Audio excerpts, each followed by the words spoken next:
name's Monica Mogerman, and this is my contest entry for Jclu Forever. Instead of sharing stuff like, what my likes and dislikes are, I thought instead I would share with you guys my personal testimony about how I came to know Jesus. I once heard a quote that said that a person can change more in the 3 years that they're in middle school than in the first 2 years of their lives. That being said, when I was in middle school, I was incredibly made fun of and ridiculed to the point where I just had no idea who I was or why I was even here on Earth. It all started whenever I was in 4th grade. My mom got remarried and we moved and I had to go to a different school. I lost all of my friends from my old school and I had to make new friends. I became so shy and so insecure that it was really tough for me to do that. But eventually, I made one friend. And then in 5th grade, I made another friend. But the problem was these two friends hated each other and would not get along. So, I tried to help them get along. But then, in 6th grade, these two friends became inseparable and started leaving me out of everything. They would call each other every night to plan matching outfits. They would talk about the birthday parties that we're throwing, but they would make no attempt to invite me. They would put stuff on my chair, such as chocolate or lemonade, so that I would accidentally sit in it and have to walk around the entire day with that on my bottom, which was so awkward. They would take stuff out of my locker and hide it.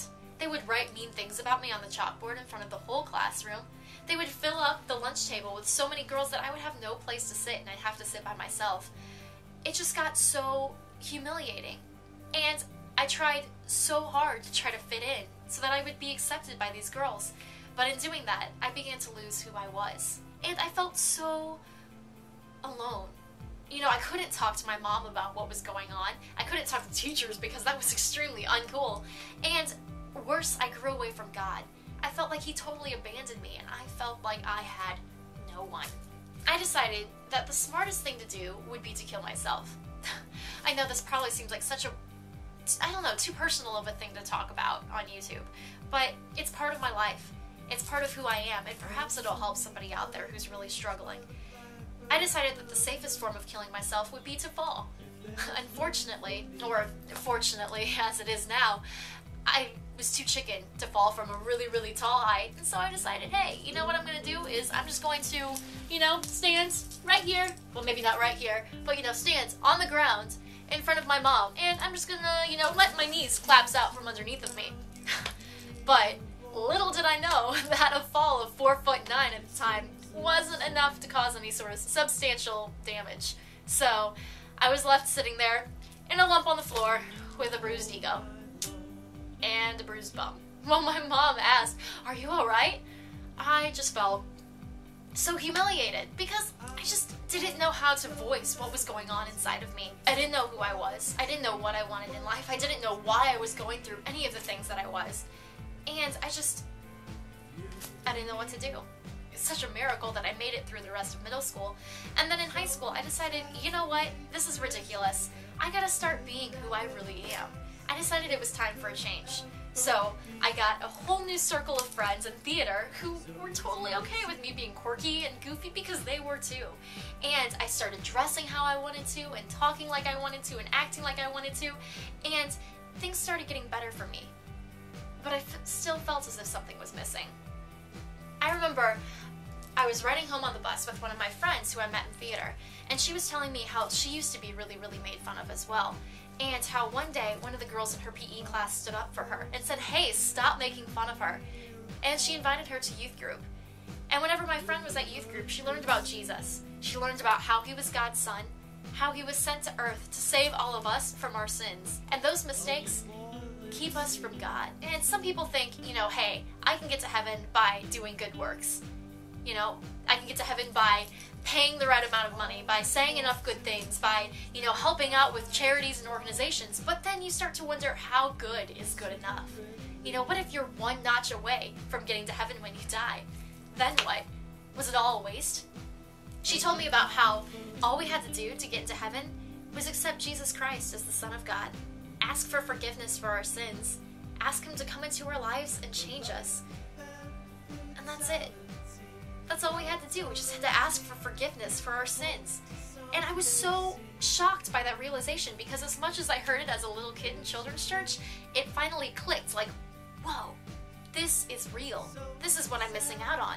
So I went home and I prayed that prayer, and all of a sudden things started getting better for me. But, I mean, we never really started going to church after that. And I would kind of live my life kind of two-faced. You know, I would say, oh, I'm a Christian, but then I would go around and I'd sneak out and I would, you know, lie and just do all sorts of things that weren't very Christian-like. And I mean, I admit, you know, as Christians, we still sin. We're still flawed, you know, but I just never really took my faith in Jesus seriously until my mom got her second divorce my junior year in high school. Then we were out on our own, and we had to learn how to rely on God for help. We started going to a new church, and this church was so cool because there were so many different areas to get involved at. I started helping out with running video, with working the coffee ministry, with performing skits, with teaching children's church, and this past year especially, I've been given this opportunity to lead a middle school girls book club / Bible study, which I created myself. How cool is that?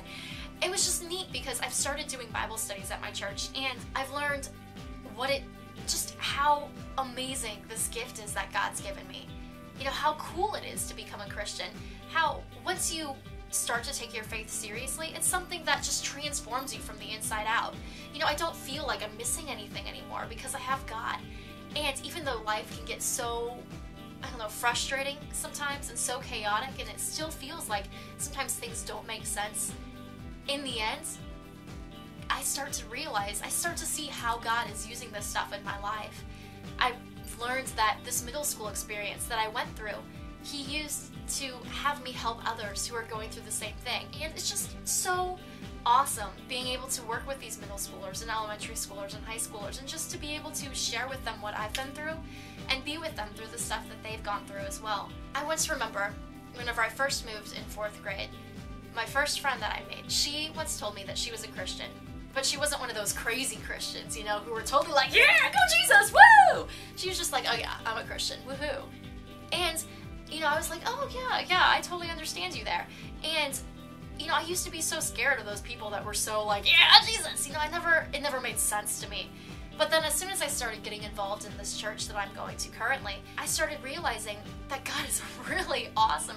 He's so cool, you know? He has a plan for all of our lives, and He helps us through all of our situations that we're going through, and guides us and encourages us. And I suddenly realized that, holy cow, I'm one of them. I'm one of those crazy Christians that are like, yeah, go Jesus! And it hit me. I am totally okay with that. In fact, I'm not just okay with that, I am cool with that. I'm great with that. I think that is so awesome. And I want to share what God has done for me with others. And that's why I really want to be given this opportunity to do this t-shirt haul for you guys. I love witnessing. I love talking about God. I love clothes. I love making movies. And this just would be such a stellar opportunity to just serve God and just to help others out who have been through the same things that I've been through. Or even if they haven't, just to say, hey, you know, I'm here for you. God's here for you. And He never lets go.